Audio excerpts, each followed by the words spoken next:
আমি আশা করি উনি 7 দিনের দিন বাসায় চলে যাবেন ইনশাল্লাহ। এবং আমি মনে করি আইসিইউতে ওনার স্টে হবে দুই দিন, দরকার হলে 3 দিন বা 4 দিন, যতদিন লাগে।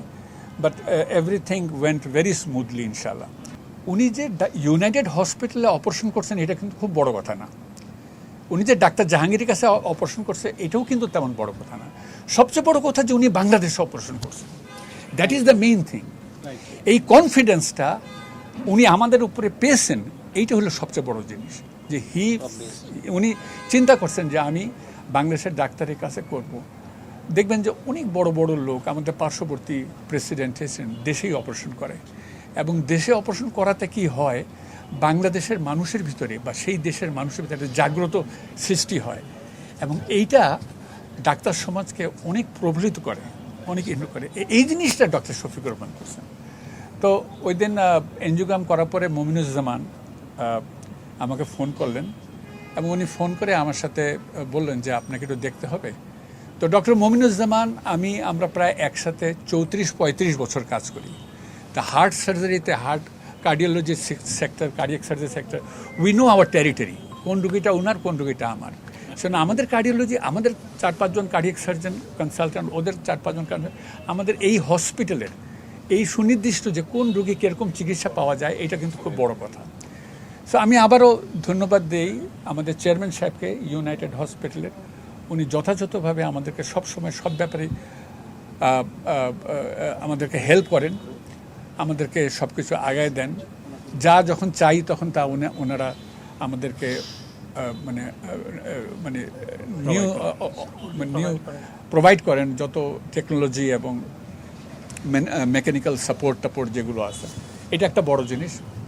তবে সর্বোপরি আমি মনে করি যে, আমি বিশ্বাস করি যে এই কনফিডেন্সটা যদি বাংলাদেশে আমরা ডাক্তারদের তরফ থেকে জনগণকে দিতে পারি, কথাটা যেটা অনেক আগেই বলি, আমি সবসময় এখনও বলি একই কথা, যে বাংলাদেশের মানুষ বাংলাদেশের ডাক্তারকে দিয়ে একটা রিজনেবল প্রাইসে, রিজনেবল পাশে সুষ্ঠু চিকিৎসা হোক, এবং at the end of the day ওরা যেন মনে করে, ওরা যেন তাদের নাগরিকত্ব নিয়ে গর্ববোধ করে, ওরা যেন বাংলাদেশে আমরা নাগরিক এইটা নিয়ে তারা গর্ববোধ করে যে আমরা নাগরিক, আমরা একটা অল্প পয়সায় বা সুনির্দিষ্ট পয়সায় একটা সুষ্ঠু চিকিৎসা আমরা সেরে উঠছি।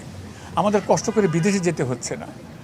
অনেক আগে, আজকে থেকে 2003 সনে না 4 সনে একটা ইংরেজি পত্রিকায়, আমার মনে নেই অবজারভার নাকি সামথিং, হার্ট ফাউন্ডেশন, আমরা যখন প্রথম হার্ট সার্জারি শুরু করি ব্রিগেডিয়ার মালিকের নেতৃত্বে, তখন আসলে কত শত কোটি টাকা ফরেন কারেন্সি সেভ হয়েছে বাংলাদেশে। So that was a day যখন ওই যে মুজাহিদ সাহেব এরা সবাই আসতো। তো আমার কথা হলো যে এই আস্থাটা আমাদেরকে দেখা উচিত।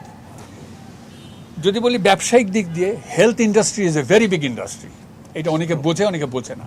আমি সাধারণত এরকম ইয়েতে আসি না, কোনো লাইভ শোতে আসি না, কিন্তু আমি এটা বলবো যে বাংলাদেশে এখনও ইউনাইটেড হাসপাতালের মতন বা এভারকেয়ার হাসপাতাল, ঢাকা শহরেও যদি 10টা হাসপাতাল হয়, রুগী শেষ হয় না।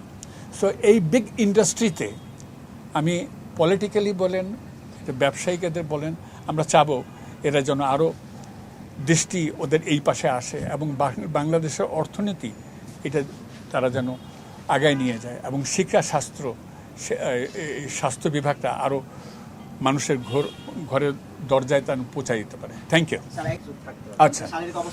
আচ্ছা আমি বলি, আচ্ছা ওনার অপারেশনটা খুব ইনশাল্লাহ খুব ভালো হয়েছে।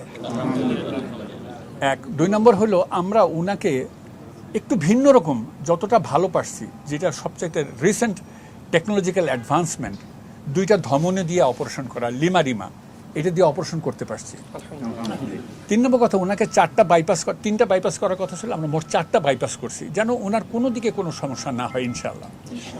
এবং অ্যানেস্থেশিয়া দিয়ে আমার ডক্টর শহীদ ছিল এবং ওনার টিম এবং আমার কার্ডিয়াক সার্জারি সব টিম সুষ্ঠুভাবে কোনো কমপ্লিকেশন ছাড়া অপারেশন শেষ করেছে।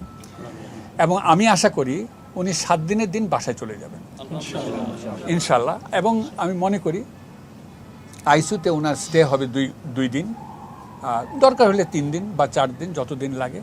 But everything went very smoothly ইনশাআল্লাহ। ওনার রোগটা, ওনার সময় উপযোগী অপারেশনটা হয়েছে।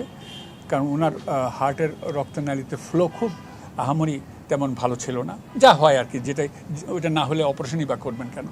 তো এটা ঠিক সময় ঠিক কাজটা হয়েছে।